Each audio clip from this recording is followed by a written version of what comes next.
Vamos con el episodio 290, Maurixon contraataca. Y bueno, como lo decía, en la semana sale un post en Twitter que dice: Joe Mixon no será caballo de batalla. Y yo dije, a ver, ¿qué? No es posible semejante cosa, ¿no? Y bueno, ok. Y obviamente pues todo mundo entra en pánico y el te lo dije, no es un caballo de batalla, Joe Mixon no sirve en fantasy, va a volver a decepcionar, bla, bla, bla, bla, bla. La realidad es que si tú lees el artículo, me parece que es un artículo pro Mixon más que anti Mixon. El problema es que lo que vende es el Joe Mixon no es caballo de batalla. Porque si yo pongo en mi título Joe Mixon será el caballo de batalla de los Bengals, es algo que ya todo el mundo sabía. Lo que dijo Zach Taylor fue: tener a Joe Mixon en el terreno de juego nos hace mejores. Por el mismo tiempo, no necesitamos que esté en el terreno de juego por 75 snaps por juego. Que alguien me perdone, pero ¿quién demonios juega 75 snaps por juego? O sea, entiendo que lo de Zach Taylor puede ser una exageración, haciendo alusión de que no necesitan a Joe Mixon en cada snap ofensivo. Lo entiendo. Y es normal. Ni siquiera Christian McCaffrey juega en el 100% de snaps en los Panthers. Ni siquiera Christian McCaffrey tiene un promedio de 75 snaps por juego. Si Joe Mixon jugara 75 snaps por juego, dejaría de ser caballo de batalla para convertirse en un tiranosaurio de batalla. Sería un monstruo, simplemente por volumen. Dejen ya el talento de lado, solamente por el volumen. Entonces, este tipo de declaraciones, que la verdad es que son a favor de Joe Mixon, por ganar los clics en Twitter, el like, la interacción, se pone algo totalmente distinto a lo que realmente dice la nota. Porque después, además la nota termina diciendo: no quiero que Joe Mixon salga del terreno de juego en lo personal. Lo dice Callahan, el coordinador ofensivo. Y eso lo dijo en abril, en el draft. Y dice, remata diciendo: creo que Joe Mixon está listo para asumir ese rol. Tiene que mejorar algunas cuestiones en protección de pase, pero Joe Mixon no debería de salir del terreno de juego. Entonces, o sí o no, la realidad es que no. Joe Mixon es un caballo de batalla. Por lo menos entra en el rango de esos running backs con al menos el 60% de los snaps y el 60% de los toques, y eso lo convierte en un caballo de batalla. El panorama del 2020 no fue muy bueno. A mí no me gusta decir que Joe Mixon fue una decepción en fantasy fútbol porque jugó solo en los primeros 6 juegos. Se lesiona, una lesión que lo debió haber mandado a la reserva de lesionados. La realidad es que los Bengals manejaron de mala manera la lesión, no por cómo trataron a Joe Mixon, sino por que no nos hicieron saber que la lesión de Joe Mixon era quizá más grave de lo que parecía, y que al final algo que se veía que podían ser 4 o 5 juegos terminó siendo fuera toda la temporada, ¿no? Y creo que desde un principio lo debieron de haber mandado a Injury Reserve, y con eso quizá la percepción de Joe Mixon hubiera sido menos decepcionante en la comunidad fantasy. Pero esto no es algo atribuible a Joe Mixon. Reclámenle a los Bengals. Porque a pesar de todo esto, Joe Mixon terminó como el 11º mejor running back en puntos fantasy por juego. Y obviamente, los que quieren echar abajo el argumento de que Joe Mixon es una opción viable en fantasy como un top 12, van a alegar que su promedio de puntos fantasy por juego en 2020 está inflado por un juego de 42 puntos. Y tienen razón. Pero la realidad es que nada de esto importa. Mientras Joe Mixon tenga el volumen, va a producir.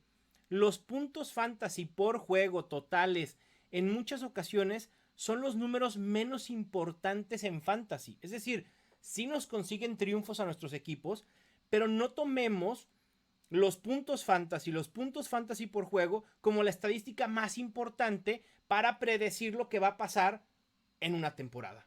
Eso es un error. Porque primero no hay que olvidar que Joe Mixon en 2018 y 2019, logró al menos 1100 yardas y 13 touchdowns totales por tierra. Esos son muy buenos números. Joe Mixon tiene capacidad, con el volumen que normalmente le dan los Bengals, de ser un running back top 12. Y lo que les decía de que no importan los números en fantasy, lo que importa es la oportunidad. Y en oportunidad, Joe Mixon puedes palomear todas las casillas que quieras. De la semana 1 a la 6, cuando estuvo sano, fue nada más y nada menos que el running back con más toques en toda la NFL, con 140. Más que Dalvin Cook, más que Alvin Kamara, más que Derrick Henry, cualquier otro running back que quieras nombrar. Joe Mixon fue quien tuvo más toques. Promedió 23.3 por juego, jugó en el 65% de snaps, mientras que Gio Bernard solo lo hizo en un 32%. Fue el running back 8 en snap share, el running back 2 en opportunity share con un 81.5%. Y estas son métricas que nos dicen que Joe Mixon es un caballo de batalla. Incluso teniendo a Gio Bernard el año pasado, fungió como caballo de batalla. Que si nos hubiera gustado ver más inmiscuido, más involucrado en el juego aéreo a Mixon en esas primeras 6 semanas, sí, sin duda. Pero eso va a pasar en 2021. Y es a lo que voy. El panorama 2021 no ha cambiado mucho del 2020. Es un caballo de batalla, pero por supuesto, y ahí están los números, se los acabo de compartir. La salida de Gio Bernard supone un mayor involucramiento en el juego aéreo, y la competencia por toque son Samaje Perine, Trayveon Williams, Puka Williams y Chris Evans. A lo mejor sí va a ceder algunos acarreos y algunas situaciones aéreas en Samaje Perine o a Puka Williams. Pero tampoco hagamos con que Joe Mixon tiene comprometidos los toques con esta competencia en el backfield de los Bengals. Por favor, obvio no. Incluso Joe Mixon sería una buena opción asumiendo que no habrá un aumento en oportunidades. En 2020, de entre running backs con al menos 13 juegos, 5 running backs tuvieron al menos 20 toques por juego. Recuerden que con Gio Bernard, Mixon promedió 23.3 toques por juego. Es decir, estaría en este grupo, pero no califica por no tener los 13 juegos al menos, ¿ok? De esos 5 running backs con 20 toques por juego, todos, absolutamente todos, terminaron en el top 12. Mi pecado el año pasado fue hypear de más a Joe Mixon y creer que podía ser el mejor running back en fantasy. ¿Me excedí? Probablemente sí. Pero no es descabellado pensar que en una temporada completa hubiera podido terminar entre los 5 mejores. Y temporada completa tanto de Joe Mixon como de Joe Burrow. Joe Mixon tiene ese potencial de ser un running back top 5. Probablemente nunca vaya a ser un running back top 1, o sea, el running back 1. Pero hoy por hoy está siendo elegido a su piso. Joe Mixon está siendo seleccionado actualmente como el running back 13 a finales de segunda ronda. Es un regalo, es una ganga. Quítense la mal concepción de que Joe Mixon fue una decepción en 2020. Por favor, se lo suplico. Y yo sé que muchos están pensando, no, ya no caigo otra vez en Joe Mixon. Ya no caigo otra vez en la misma trampa contigo, Mau. Vamos. El upside ahí está, el mismo escenario que en 2020, una mejora ofensiva. Imagínense a un Joe Burrow sano que dio realmente flashazos de poder ser un quarterback élite con la adición de Ja'Marr Chase, con una ligera mejoría en la línea ofensiva. Uf. Perdón, pero esta ofensiva luce para ser muy prolífica. Y tú quieres en fantasy normalmente un running back que sepas que es capaz de producir. Joe Mixon lo es. que es talentoso, Joe Mixon lo es, que tenga oportunidades, Joe Mixon las tendrá, y además que esté ligado a una ofensiva prolífica. Esta ofensiva de los Bengals lo será. Actualmente lo tengo como mi running back 11. La verdad es que estoy limitado. También lo estoy rankeando en su piso. Pero aprovechen ese descuento que tiene Joe Mixon este año. Súbanse al barco conmigo del hype de Maurixon, de Joe Mixon nuevamente.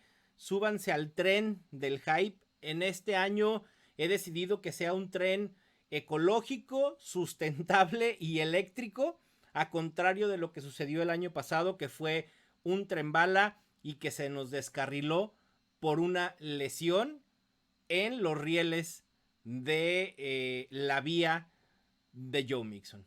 Así de sencillo. Quítense esa concepción de que Joe Mixon fue decepción y vengan.